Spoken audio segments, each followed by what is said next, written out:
Xbox is on top of the world with some unbelievable graphics, brand new exclusives announced, and so much more.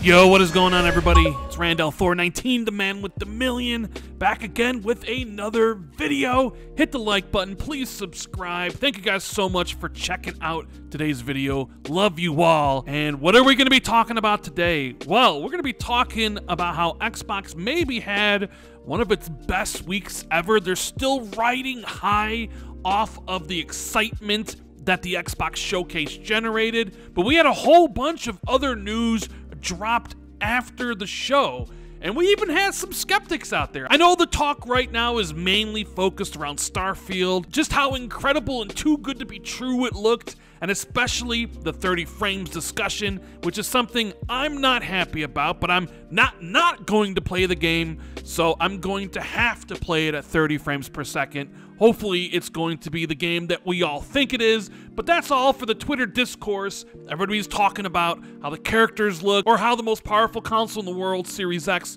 shouldn't be playing the game at 30 FPS, but these are people that really don't know anything. If you want to actually understand why Todd Howard and the team decided to go for 30 FPS, well, Digital Foundry put out an incredible video today that I recommend you all go check out. But there are a few things I wanted to talk over in this video, and we're going to start with how people felt about the showcase and why I named this video Xbox is on top of the world, because I'm sure some of you PlayStation fans, some of you Nintendo fans, even if... do Nintendo fans actually watch my content, considering how I talk about them? Well, that's neither here nor there. I said Xbox is on top of the world, and I'm sure somebody's going to come in here and be like, but Rand, Xbox is actually in third place. And it's like, shut up. Everybody knows Xbox is in third place. Everybody knows that they're behind PlayStation and Nintendo. That's not what I'm talking about. I'm talking specifically in regard to how the showcase was received by everybody, considering PlayStation had one and people didn't like it, and the SGF show was sort of in the B range. And we can look at some data points here from Jeff Keeley. Now, I will admit, this probably isn't the best tool for this, but it is one of the only tools at our disposal to kind of get an understanding of how people liked or disliked the show. So Jeff Keeley, as he always does, ran a poll after the showcase to say, how would you grade the Xbox Showcase today? With an incredible 52.7% of people giving it an A out of 140,000 votes.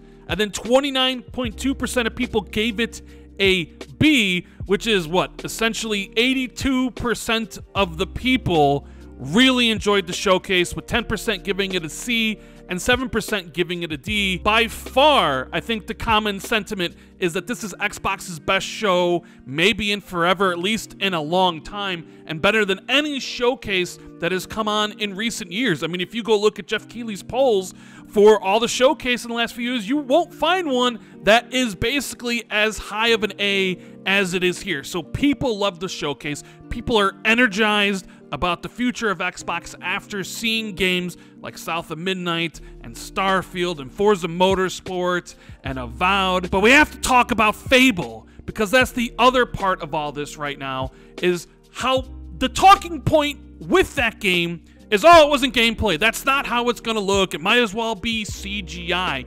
Even though when Microsoft revealed this game, they had the little disclaimer at the very bottom, in-game footage, which was very different from the disclaimer they had at the bottom of South of Midnight, which said in-engine footage. Now, I understand everybody's sort of jaded. We've been sold a false bill of goods before on certain games.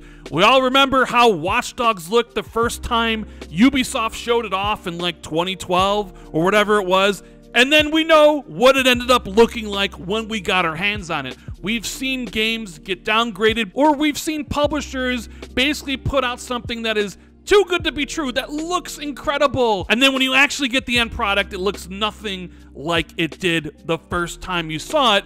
But developers of Fable are coming out on social media saying, you know what? This is how the game looks. So here we have a tweet from Lucas Coles, and I'm sorry if I said that name wrong. He is the lead lighting artist at Playground Games, and he used to work on Forza Horizon. He has some screenshots of Fable here, and he tweeted, "People not believing this is real or that the game will look like this is one of the best compliments.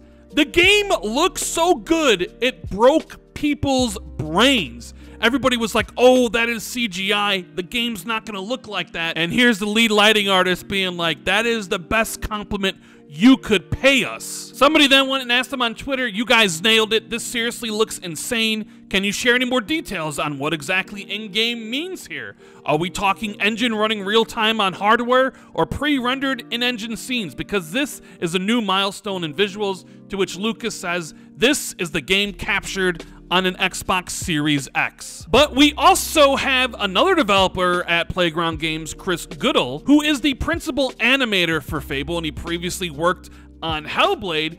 He basically took a 3-second clip of the part where the main character was crossing swords and throwing the fireball at the enemies, and he said, "Some fun combat animation bits I worked on that made it into the Fable showcase." So here we have two developers of Fable going out on Twitter saying, "All this is real, this is my work." It's a huge compliment for you to say that this is CG when it's actually captured on Series X and how the game is going to look. I understand people saying, oh, it's not gameplay, because yeah, the camera's not behind the character, there's no HUD and things like that, so it's more of a cinematic look at what gameplay might be, but that is the world that you're going to be playing, and it's going to look like that.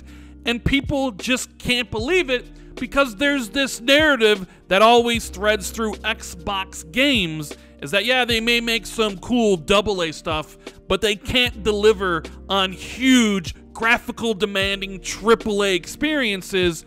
So when one of them finally shows up, like Fable or Hellblade 2, people immediately doubt it, despite the fact you have developers saying, no, this is 100% real. So not only did we get a look at brand new exclusives like South of Midnight, Clockwork Revolution, and updates to Avowed and Fable, and a whole bunch of other games coming to Game Pass and Xbox in the near future, but Xbox wasn't done, because we got an announcement by People Can Fly that Microsoft and themselves have signed a deal for a brand new Xbox game.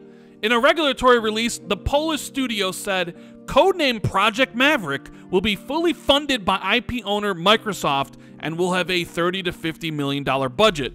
The developer behind Gears of War Judgment, Bulletstorm, and most recently Outriders said it concluded a production and publishing agreement with Microsoft for the AAA game on Tuesday. So even though Microsoft was out there putting on this showcase on Sunday, they still had people negotiating and looking towards the future for games that they wanted to put out. So here we are on Tuesday, negotiations are concluded. People Can Fly is going to make an Xbox game. So what is Project Maverick? There's a lot of speculation. The first one being, well, they did make Gears of War Judgment in 2013. We have heard from Matt Booty and others just how long it takes to make games. Basically anywhere between 3 to 5 years for AAA.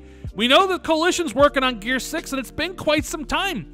Gears 5 was 2019. It's already 2023. And Gears 6 may not be coming out until 2025. So maybe they hire People Can Fly to make a Gears spinoff. It's certainly possible. If you wanted to have more Gears games, instead of having to wait 6 years for a brand new installment, you could hire somebody else who has experience to make a spin-off Gears game. That could be possible. Maybe they're running support for Gears 6. That's also something you have to keep in mind. There are a lot of studios nowadays working on singular projects. You remember when Last of Us 2 came out or God of War Ragnarok came out, there were like 12 studios listed in the credits. It takes a lot of people to make these huge AAA games. But if it's not Gears of War related, whether a side project or support work on Gears 6, maybe it's just a brand new IP. Maybe Microsoft liked the engagement that they saw from Outriders and would like them to create something similar, because there is sort of a beef going on between People Can Fly and Square Enix right now. People Can Fly says they still haven't been paid royalties from Outriders because Square Enix took all that Game Pass money, and their contract for royalties, I think, was based around sales of the game. But Microsoft clearly is looking at the future, the games they would need down the road. They probably liked what they saw with Outriders and the engagement it brought to Game Pass. So it's like, let's have them make something for us, whether it's a new IP, whether it's a new installment or Gears. And I've even seen people talk about the code name, Project Maverick, about how that maybe could be a return of Crimson Skies. Well, I don't know exactly what this game is going to be, other that we know now that Microsoft and People Can Fly are working together. Project Maverick is the code name. And we've seen a whole bunch of these code names come to fruition in recent years. Project Typhoon ended up being Contraband. Project Belfry ended up being Towerborn. Project Cobalt ended up being In Exile's Clockwork Revolution. Because Microsoft is always looking at new studios to partner with, because they know that you need to feed the beast that is Game Pass, and gamers just demand more and more games. So I guess the question I have to ask is, what do you want to see Project Maverick become? What sort of game would you like to see People Can Fly make for Microsoft, Xbox, and Game Pass? Would you like a Gears of War side game or something brand new? Let me know in the comments below. And also, let me know what your favorite thing was from the Xbox Showcase, and if you believe the Playground developers about that this is real and it's not CGI. Let me know everything in the comments below, and if you enjoyed the video, make sure you hit that like button. Please subscribe and help us get to 100,000 even faster. We're almost there. And check out the Patreon for the Xbox 2 podcast in the description. Love you guys. Thank you for watching the video, and I'll see you in the next one. Later.